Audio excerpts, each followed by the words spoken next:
Sveiki! Iedomājieties vietu, ko sauc paklāju šautuve. Tieši tā, šautuve. Bet te nešauj ar lodēm, te šauj ar dziju, lai radītu mākslas darbus. Un ziniet, šis stāsts ir par to, kā viens, tāds moderns hobijs var pāraugt par kaut ko daudz, daudz lielāku, par īstu misiju.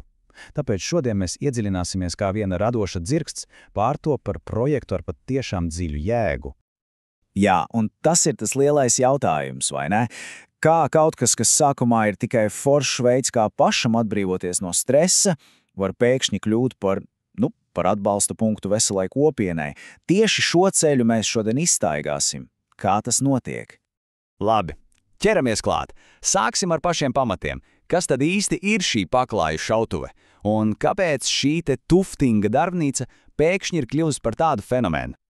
Tātad, tuftings. Būtībā tas ir process, kur ar tādu īpašu pistoli tiek, burtiski iešauta dzija audeklā.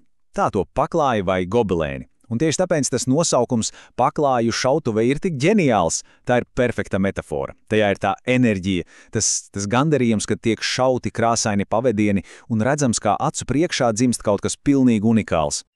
Bet kāpēc tas ir tik populārs? Iemesli ir daudz dziļāki nekā vienkārši uztaisīt smuku paklājiņu.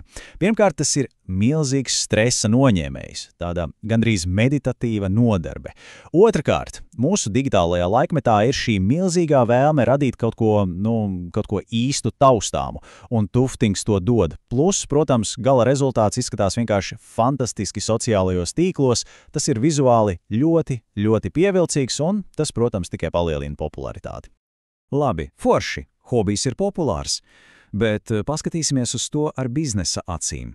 Kāds ir potenciāls un kādas ir, vājās vietas. Jo, protams, te ir milzīgs potenciāls, bet, kā jau vienmēr, ceļā ir arī nopietni izaicinājumi.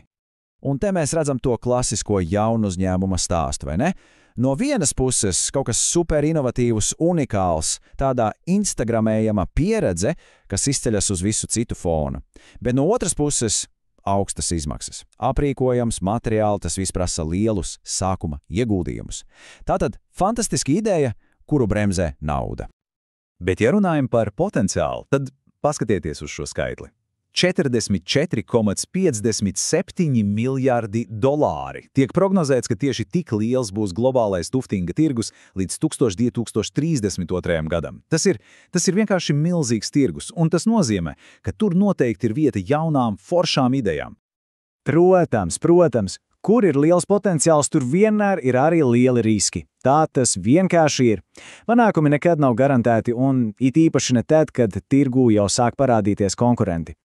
Un riski šeit ir vairākos līmeņos, paskatīsimies. Pirmkārt, tirgus risks.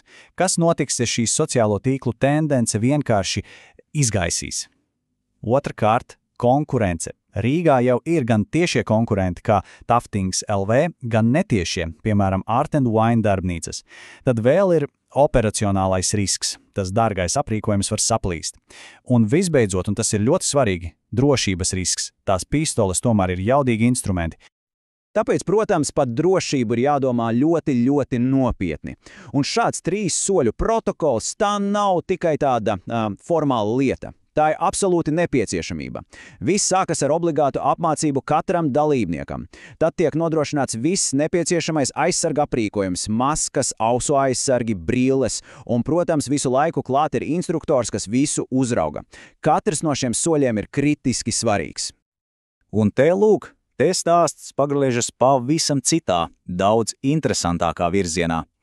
Kad ir skaidri visi šie biznesa riski, mainīgās modes tendences, konkurence, tad rodas loģisks jautājums, kā šo ideju padarīt, ilgspējīgu. Un atbilde ir ģeniāli vienkārša – pārveidot to. Pārvērst no tīri komerciāla projekta par sociālu projektu, par misiju. Un šis jautājums burtiski maina visu spēles laukumu. Padomājiet, kas notiktu, ja tā stresa mazināšana un kopienas sajūtas radīšana vairs nebūtu tikai tāds patīkams blakus produkts, bet ja tas kļūtu par galveno mērķi? Tieši šī domas maiņa paver durvis uz pilnīgi jaunu potenciālu.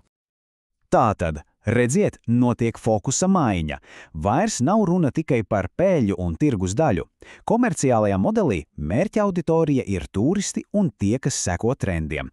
Bet sociālajā modelī mērķis ir kopienas labklājība. Mērķa auditorija vietējie iedzīvotāji, varbūt pat marginalizētās grupas. Un veiksme vairs nemēra ieņēmumos, bet gan sociālajā ietekmē. Cik daudziem cilvēkiem ir palīdzēts? Un ar šādu jaunu vīziju darbnīca pārto par īstu sociālā labuma instrumentu. Tās labākās īpašības tiek izmantotas, lai kalpotu misijai. Un šī misija balstās uz 4 ļoti spēcīgiem pīlāriem. Pirmkārt, terapeitiskā māksla. Sadarbojoties ar organizācijām var piedāvāt nodarbības stresa un trauksmes mazināšanai.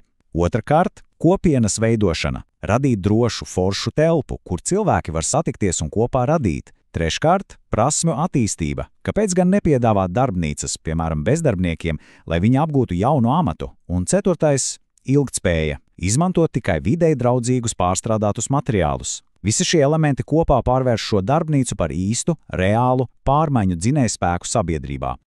Un šis citāts. Tas visu pasaka.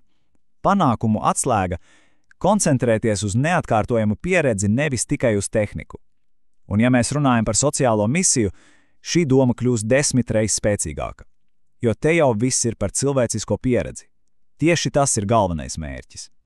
Tātad jā, šis stāsts par paklāju šautuvi ir vienkārši lielisks piemērs tam, kā bizness var pārtapt par kaut ko daudz vairāk, kā tas var kalpot sabiedrībai. Un tas, protams, liek aizdomāties, cik vēl daudzām idejām mums visapkārt ir šāda apslēpta misija, kas tikai gaida, kad kāds to ieraudzīs un īstenos.